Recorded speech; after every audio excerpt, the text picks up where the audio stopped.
Selamat pagi dan salam sejahtera. Saya Redika Sabin, pelajar Politeknik Tawo Sabah, akan membentangkan laporan akhir latihan industri. Bagi latar belakang Maleo Basin ialah berada pada ketinggian 1.675 dari paras laut jika dilihat dari atas. Ianya membentuk seperti sebuah sempadan tebing tinggi, membulat dan berdiameter 25 km serta mempunyai cerun yang menggerunkan. Ini merupakan logo bagi Maleo Basin.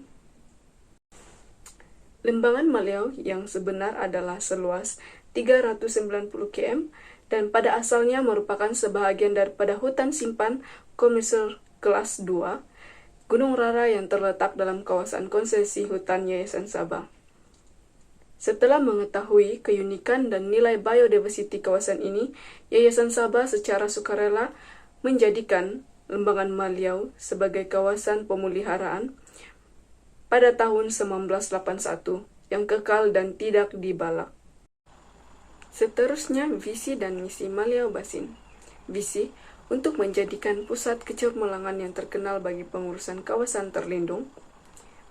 Misi, tindakan yang berkesan dan penting diambil untuk memastikan menjelang tahun 2023 MBCA akan diktiraf sebagai pusat kecemerlangan bagi pengurusan kawasan terlindung dan memastikan kepelbagaian flora dan fauna yang terdapat di MBCA dilindungi, dinilai, dan diurus dengan mampan. Untuk tujuan pemeliharaan, pendidikan, penyelidikan, dan rekreasi. Ini ialah carta organisasi bagi Maleo Basin. Yang pertama ialah General Manager dan di bawahnya ialah Unit Conservation dan Research yaitu Miss Grace Ponsin. Bagi Administration dan Account ialah Puan Julai Lajiman. Acting Senior Manager ialah Encik Robinson dan bagi Unit Hospitality dan Recreation ialah Encik Jarizul yaitu penyelia kami. Seterusnya ialah aktiviti harian yaitu housekeeping. Penyelia mengarahkan untuk membersihkan setiap bilik penginapan untuk persediaan bagi pelawat yang akan datang. Menggantikan cadar tilam dan bantal kepada yang baru dan memastikan keperluan pelawat mencukupi untuk keselesaan pelawat. Seterusnya aktiviti harian yang kedua yaitu rekreasi.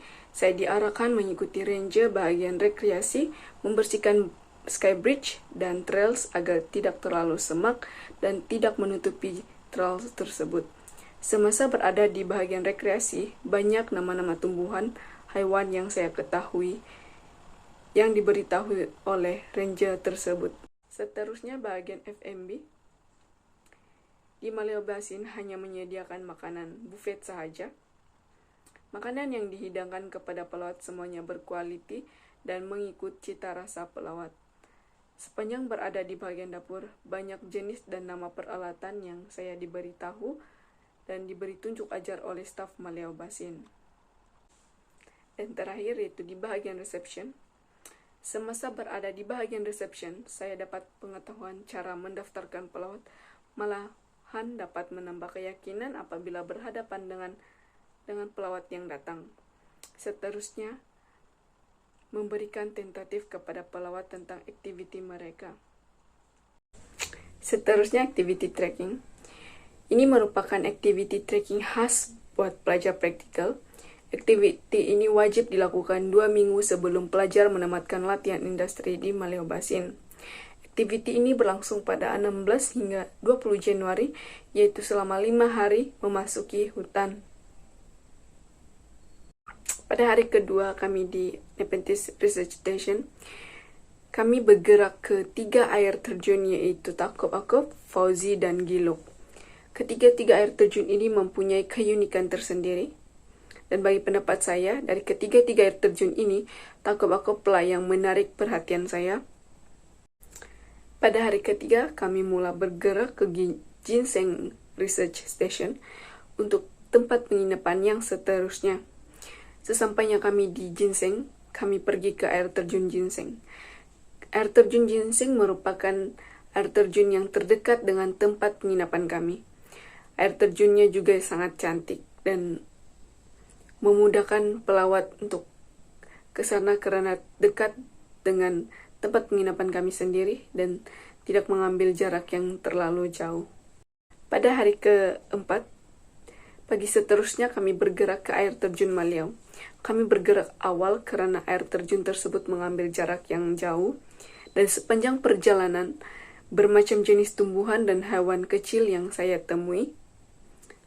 Setibanya kami di air terjun Maliau, ranger yang mengiring kami membawa kami ke bawah air terjun untuk melihat lebih dekat lagi air terjun tersebut. Dan ternyata air terjun tersebut itu sangatlah cantik. Setelah selesai mengambil gambar, kami terus bergerak balik ke Ginseng Research Station. Pada hari terakhir kami di Ginseng Research Station, kami mulai menyusun barang-barang dan bergerak balik ke Agatis Research Station. Dan sesampainya kami di sana, kami menunggu kendaraan untuk mengambil kami balik ke center. Dan kesimpulannya, dapatan dari latihan industri yang saya peroleh ialah menjadi lebih berani berhadapan dan berkomunikasi dengan pelawat.